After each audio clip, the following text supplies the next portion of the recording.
Saudações a vocês que acompanham este canal, sejam bem-vindos ao PL MMA 111, em que continuaremos falando do livro 9 das Meditações de Marco Aurélio, contemplando agora mais 2 capítulos do início desse livro, isto é, capítulos ou entradas de número 2 e 3. A tradução de referência é aquela que vimos usando desde o início da série, a de Dona Virgínia de Castro e Almeida, e como sempre você poderá acompanhar a leitura e o comentário que serão feitos ao longo dos próximos minutos por meio da transcrição do trecho que é feita aqui na área de descrição do vídeo. Então vejamos o que Marco Aurélio tem a dizer em mais 2 das suas meditações. Livro 9, capítulos ou entradas 2 e 3. 2. Seria coisa digna de um homem que atingisse a perfeição o deixar a vida sem ter conhecido a mentira, nem a mínima dissimulação, nem o sensualismo, nem o orgulho. Mas aqueles que deixam a vida tendo aborrecido tais vícios, podem gabar-se, pelo menos, de não levar vento pela proa.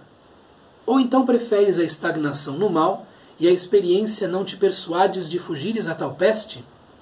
Porque a corrupção da alma é uma peste muito pior que certa insalubridade e alteração do ar. Esta é a peste dos animais na sua qualidade de animais, e a primeira é a dos homens na sua qualidade de homens. Bom, aqui nesta meditação nós vemos Marco Aurélio supondo o que seria a circunstância mais feliz na vida de um ser humano. Seria a coisa digna de um homem que atingisse a perfeição, alguém que de fato chegou lá. Jamais ter conhecido, isto é, morrer sem jamais ter incorrido em uma destas faltas, né? O deixar a vida sem ter conhecido a mentira, aqui o termo é pseudologias, quer dizer, o dizer falso, mentiroso, né?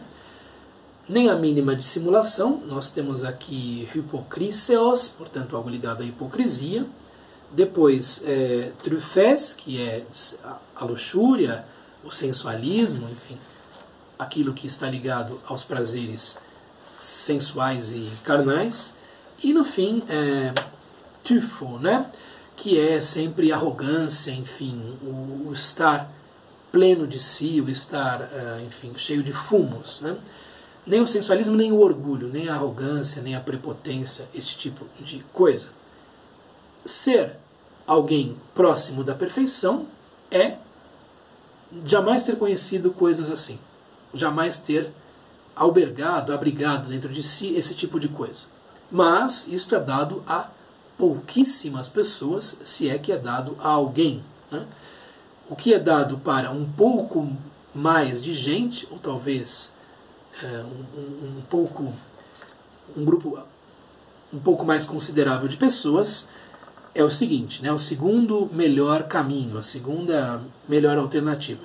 Mas aqueles que deixam a vida, tendo aborrecido, isto é, tendo em horror, né, tais vícios, apesar de conhecê-los, apesar de em algum momento tê-los trazido dentro de si, podem gabar-se, podem se vangloriar, podem, enfim, jactar-se, né?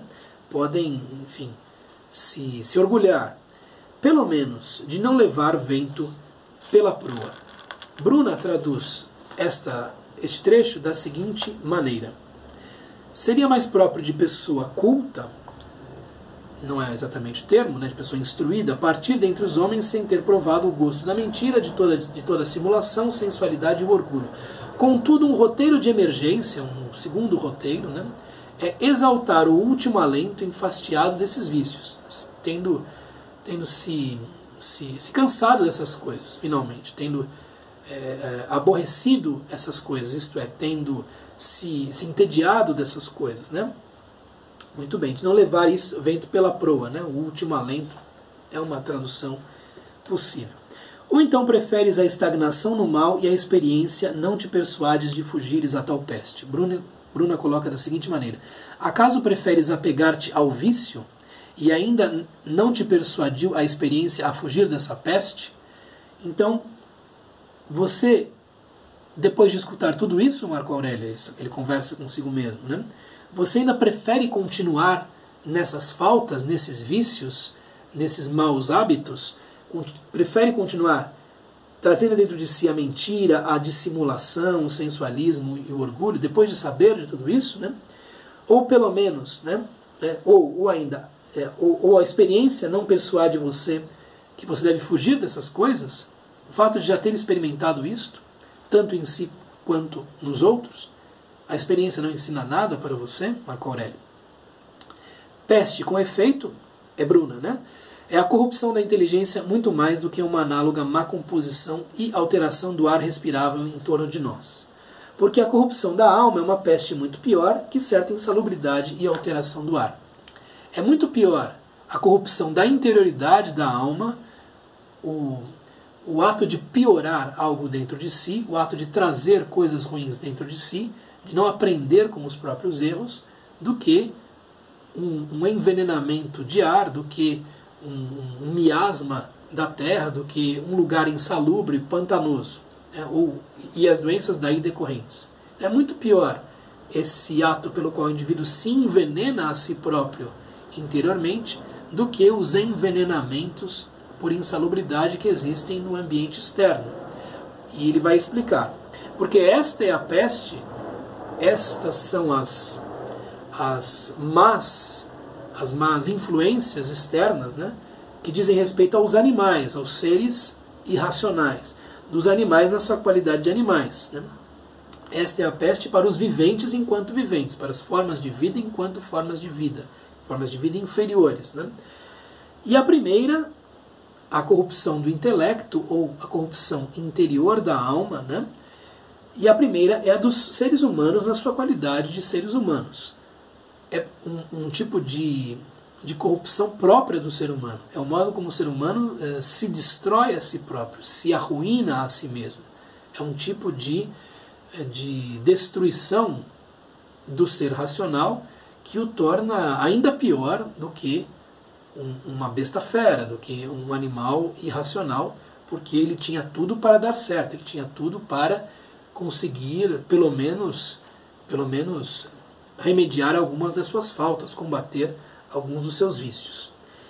Então o que Marco Aurélio diz aqui é que o que seria melhor é jamais ter conhecido faltas, defeitos, vícios, más inclinações, coisas assim. Né? Mas visto que isso não lhe foi dado, e não é dado à maior parte das pessoas, o segundo melhor roteiro, a segunda melhor alternativa é justamente persuadir-se, por meio da experiência, da observação, da pouca valia dessas coisas, do caráter deletério dessas coisas, e procurar um aperfeiçoamento de si. Se quiserem, aí o termo reforma íntima serve. Né? 3. Não desprezes a morte, mas faze-lhe bom acolhimento, como sendo uma das coisas que a natureza quer. Assim é a mocidade, a velhice, o desenvolvimento, a idade viril, o crescimento dos dentes, da barba, dos cabelos brancos, a procriação, a gravidez, o parto e outras funções físicas trazidas pelas estações da vida. Assim é a dissolução. Portanto, compete a um homem sensato não entristecer em face da morte, nem impacientar-se, nem mostrar-se desdenhoso, mas, sim, esperá-la como um ato vulgar da natureza. Como agora esperas o dia em que teu filho nasça do seio de sua mãe, assim deves acolher a hora em que a tua alma se desprenda do seu invólucro. E se queres mais um preceito, ainda que banal, que te chegue ao coração e te torne brando para com a morte, considera, antes de mais nada, as coisas de que te separas e os caracteres com os quais tua alma deixará de estar em contato. Isto não significa que devas de modo algum enfadar-te deles. Pelo contrário, é preciso cuidá-los, suportá-los com doçura, sem esquecer, porém, que esses de quem a morte te separará não conhecem as mesmas verdades que tu. Com efeito, o único motivo, se é que há algum, capaz de nos prender à existência, seria o vivermos na companhia de homens que possuíssem as mesmas verdades que nós. Mas agora já vês a tristeza que causa este desacordo na vida comum, pois dizes, havia-te morte. Não vai eu também um dia esquecer o que devo a mim mesmo. Muito bem, trata-se de uma meditação que tem um tom bastante provocador, é um desafio para todos nós lermos alguém dizendo que não apenas não devemos desprezar a morte, mas acolhê-la como um acontecimento natural dado no jogo da vida, dado pelo desenrolar de causas e consequências das leis naturais, né? E dizer, portanto, que o indivíduo que tem aquela piedade de que falava a entrada de número 1 do livro 9, tema do vídeo anterior, portanto, compreenderia que a morte como processo natural deve ser, enfim, acolhida de bom grado pelo indivíduo, né? É algo muito difícil, sejamos claros, né? Não desprezes a morte. Se fosse fácil, ele não estaria conversando consigo mesmo nesses termos, não estaria tentando se persuadir a si mesmo dessas coisas. Não desprezes a morte, mas faze-lhe bom acolhimento. Acolha-a bem, né? Dê as boas-vindas à morte, é o que diria Marco Aurélio para si mesmo, como sendo uma das coisas que a natureza quer. Quem quer que você morra? É a natureza que lhe deu a vida. Assim é a mocidade, isto é, a idade juvenil, né, a juventude, a velhice, o desenvolvimento, a madurez ou a idade viril, o crescimento dos dentes, da barba, dos cabelos brancos, das cãs, né, a procriação, a gravidez, o parto e outras funções físicas trazidas pelas estações da vida. A morte se insere neste mesmo conjunto de processos naturais que a vida sempre traz. A morte faz parte deste encadeamento do devir que a natureza nos dá, a que ela nos submete, no qual ela nos coloca, né? Assim é a dissolução, assim é o nosso fim. Nosso fim está previsto em todo esse desenrolar de processos naturais que marcam as estações da vida. Então é o fim para o qual tendemos, né? Portanto, compete a um homem sensato, compete a um homem que compreenda a realidade, que observe a realidade com a seriedade que ela impõe, não entristecer em face da morte. Por quê? Porque a nossa morte é desejada, querida pela natureza mesma. Nem impacientar-se, mas também não ficar impaciente com relação a ela, né? Portanto, buscar uma tranquilidade no meio desta certeza. Vejam que é algo muito difícil, é algo muito desafiador, é algo que vai contra tudo o que nós aprendemos, todas as nossas reações mais espontâneas, se não instintivas. Nós temos de nos educar para o fim.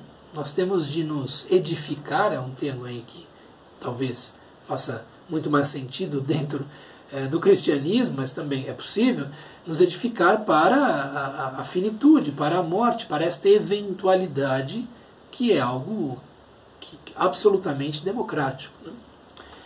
Nem mostrar-se desdenhoso, desdenhar a morte, enfim, mostrar horror a ela, mostrar algum tipo de mau sentimento, mas sim esperá-la como um ato vulgar da natureza, como um ato que sucede, como algo que vem.